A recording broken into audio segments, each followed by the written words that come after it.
Magandang hapon, Guro! Bago tayo tuloy muna ko sa ating tatalakayan, ay kamahal kong paunahan ng ating panalangin. Tayo po ay bukas na panalangin. Lord, maraming salamat po sa araw na ito sapagkat nandito na naman po kami. Lord, para magtuto sa loob ng paaralan, Panginoon. Maraming salamat po sapagkat sa araw na ito, panibagong aral at aral na ito po ang mangyayari, Panginoon. Sana po gagawin po ang magsisilbing guro sa araw na ito. At sana po maibahagi niyo po ng buo at maibahagi niyo po ng buo ang lahat po ng kanyang topic sa mga estudyante niya sa araw na ito. At sana po, Lord, i-bless niyo po siya at maipasa niyo po itong demo niya, Panginoon. At sana ganoon din po sa mga estudyante niya sa araw na ito, Panginoon. At sana po maging active ang lahat. Patawarin niyo po kami sa aming mga nagagawang kasalanan, Panginoon. Sinasalaman po namin o hindi. Yun lang po ang aming isang dalangin sa matamis sa pangalan ni Jesus. Amen. Maaari na kayo umupo. Nandinit na araw ang basahin ng ating alintungtuin. Alintungtuin. Una, makinig ng mabuti sa guro. Ikalawa, itaas lamang ang iyong kamay kung may sasabihin. Ikatlo, kailangan maging aktibo sa klase at huli, huwag makipag-usap sa katabi. Bago tayo dumako sa ating talakayan, magkakaroon muna tayong paunang aktibidad na tatawagin, umutin ko at sasagutin mo.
Ang paggawin o pangawin ay isang bahagi ng pananalita na papakita ng ayos ng mga bahagi ng pangungusap.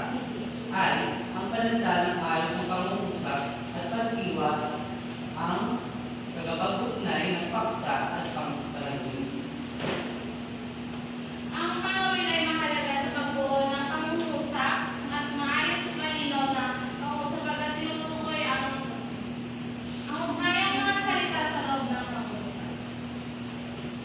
Ngayon dumako naman tayo sa halimbawa, ako ay nalilito. Ang salitang ako ay ang paksa at ang salitang nalilito ay ang panaguri. Ang salitang ay ang pangawin na pananda. Si Almira ay gumawa ng kanyang aktang aralin. Ang salitang si Almira ay ang paksa at ang ay ang pangawin na pananda at ang gumagawa ng kanyang aktang aralin ay ang panaguri. Ngayon, Angeline, maaari kang magbigay ng isang halimbawa at suriin ito.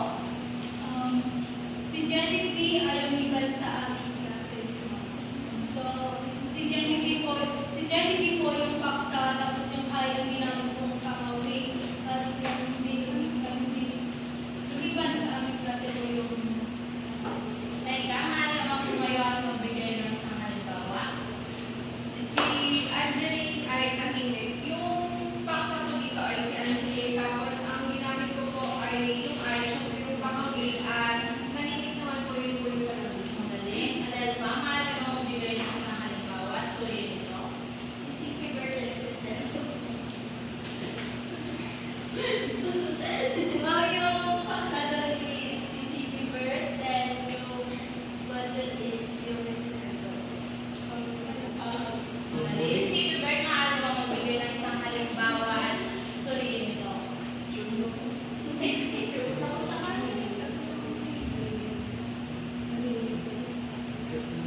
Ronaline, maaari ka bang tumayo at magbigay ng isang halimbawa at suriin ito.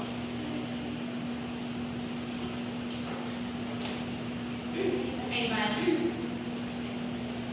Si Rona ay may alagang aso. Si Rona ang paksa, yung ay ang ginamit, yung ay po yung ang pangawin at yung panaguri po ay ang usapan. Hana, maaari bang tumayo at magbigay ng isang halimbawa at suriin ito.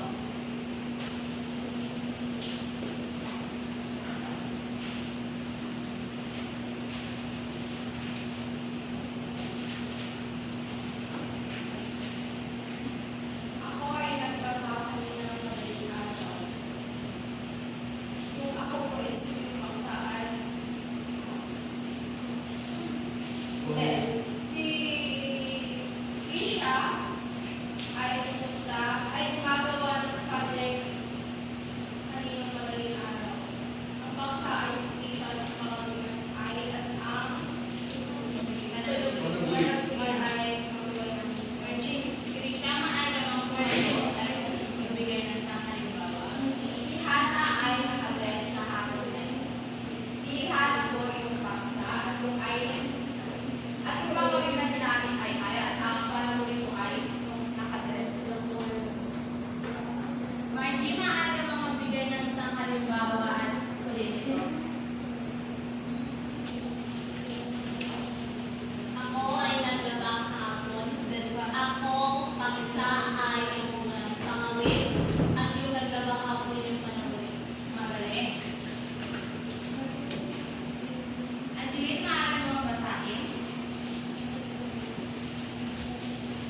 Hindi na isinama ang pandamdam o interdiction na kasalitang nagsasalad ng matinding damdamin sapagkat ayon sa mga malakda na makabagong balarila ay maaari magamit bilang pandamdam ang kahit anong salita kung bibigkasin nga ng may matinding damdamin. Samantala, sa balarilang Ingles ay may walang tradisyonal na bahagi ng pananalita, bagaman tigit pa itong nakahati sa iba't ibang kaurihan sang ayon na rin sa mga pag-aaral ng mga kasalukuyang linguistiko. Ivan, maaari mo maibigay ang walang bahagi ng pananalita.